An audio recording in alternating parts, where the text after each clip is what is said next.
This year, Dynamic Island is one of the best things about the Pro versions of the new iPhone 14 series. You've probably heard a lot about it in the last few days. Dynamic Island uses the pill-shaped notch on the iPhone 14 Pro and iPhone 14 Pro Max to give users more information.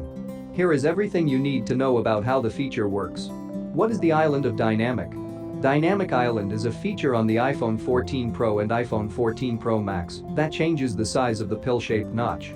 By changing the size, the black area can hold more information, including interactive information that you can tap or long press to access different functions. Apple showed at the launch event how the notch can be used as a shortcut to switch between apps.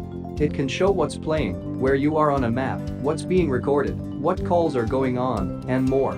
If you hold down on any of these indicators for a while, they will grow into small windows where you can interact with more of the UI. Third-party app developers will also be able to use the two extensions of the notch on either side.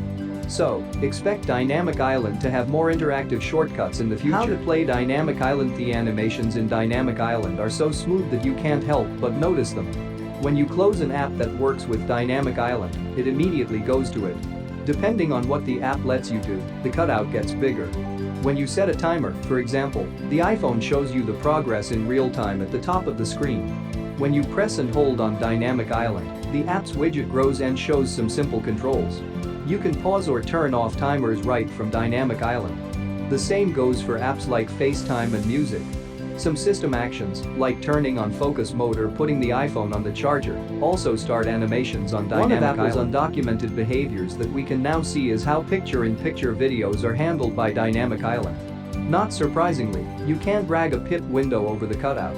Even if you have a pip window at the top of the screen, the content moves down when you expand Dynamic Island. More than one app can be shown at once on Dynamic Island. The app you used most recently will be at the top, but you can also add more actions to Dynamic Island without going back to the app. There is also a small shadow that is tinted with the app's accent color and shows the live activity. When you open a video, Dynamic Island goes back to its normal layout, which doesn't have any extra icons. It does nothing even if you tap on it. Overall, the system works pretty well, and Apple has made an API so that developers can also use Dynamic Island. What iPhones will have Dynamic Island? Dynamic Island is only available on the Pro models of the iPhone 14 series.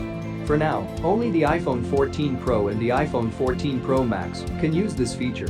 Even though Apple could do something similar with the older, whiter notches on the iPhone 12 and iPhone 13 series, with black touch-sensitive extensions of the notch pointing out of the sides, this is unlikely to happen. The brand will want to keep the feature only on the new phones, and adding support for Dynamic Island to third-party apps so that the feature can be used in multiple ways could be a hassle for developers as well. Are punch hole cutouts better than Dynamic Island? Even though this is debatable and partly a matter of taste, the Dynamic Island feature and Apple's new pill-shaped notch are still notched at the end of the day.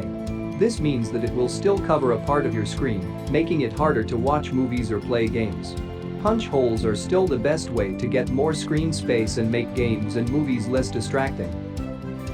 Since the new feature is of Island with screens on all sides instead of an extension of the top bezel, it might be harder to ignore than it was on older iPhones when watching videos. When the first reviews come out, we should know more about this matter. Also, touching the notch and the area around it over and over again makes it more likely that you will leave smudges on your front camera, since you probably won't always have perfectly clean fingers. There's also the question of how easy it is to get to. The Dynamic Notch's interactive parts are near the top of the screen, which is where it's hardest to reach with your thumbs when you only have one hand on your iPhone. This could be a problem on the iPhone 14 Pro Max because its screen is bigger.